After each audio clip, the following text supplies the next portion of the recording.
Hi guys, it's Mike here over in Taiwan, and it's a nice day today. It's a nice day to just go outside and do something. You know, even if you're just going to be going over to the park and reading a book or something.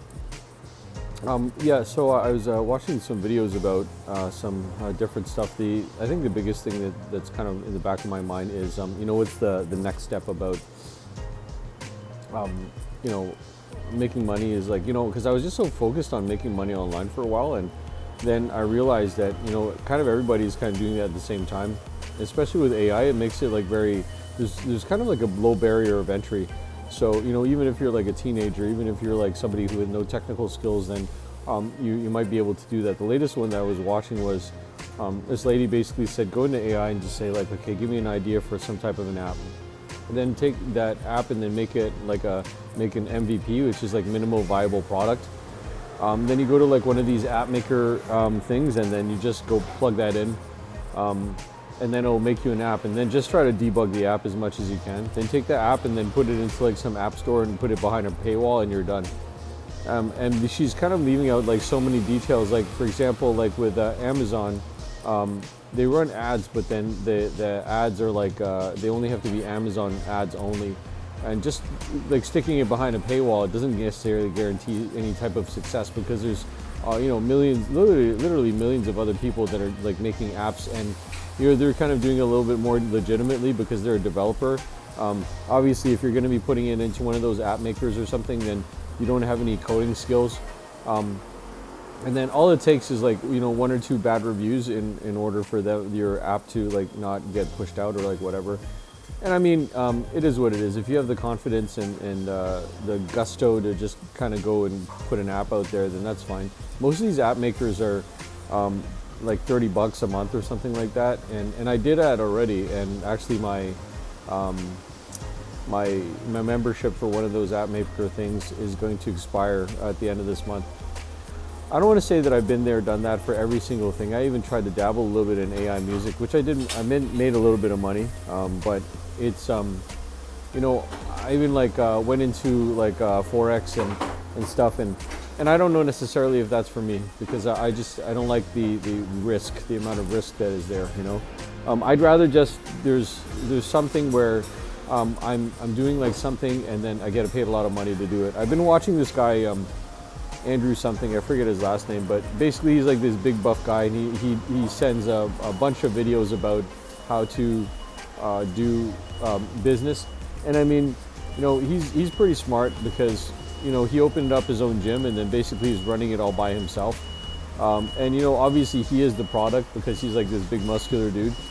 A lot of female influencers will be the product too. They'll just they're really pretty, they have nice skin. And they'll say like, oh yeah, well if you want to have nice skin like me, then use this product and blah blah blah. And I don't necessarily know if I want to do that, because I don't want to be the product, but I guess maybe that could be just some other thing, some other level after. There's this guy that I like to follow. His name's Dante Basco. You probably don't even know who he is, but he's a working actor.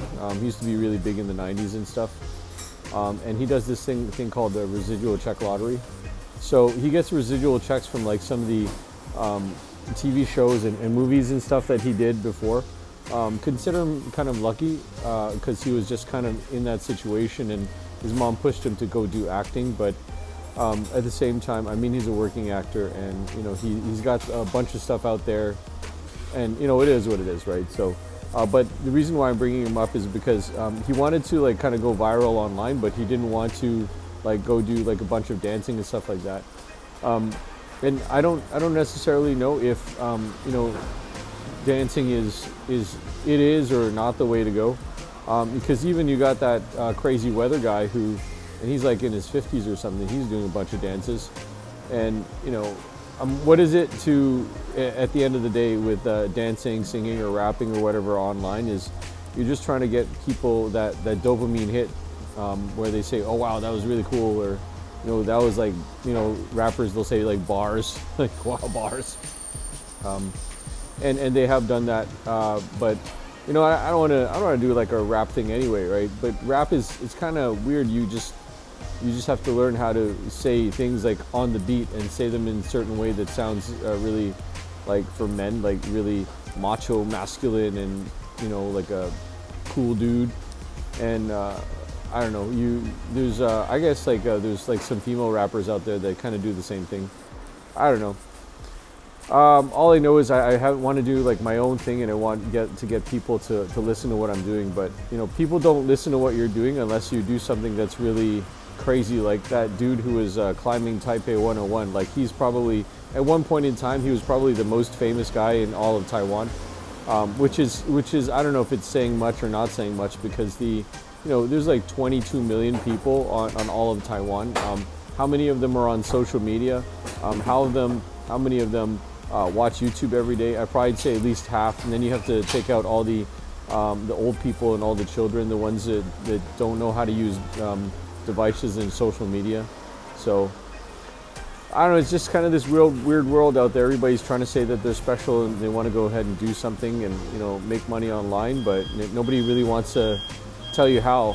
There's no, you go to school, which sometimes people, they think is like such a scam, because they don't even give you the skills to deal with real life, like how to pay your taxes, how to get a mortgage, how to deal with your spouse when your spouse doesn't even want to talk to you before you go to bed, just stuff like that, and stuff that's like really practical.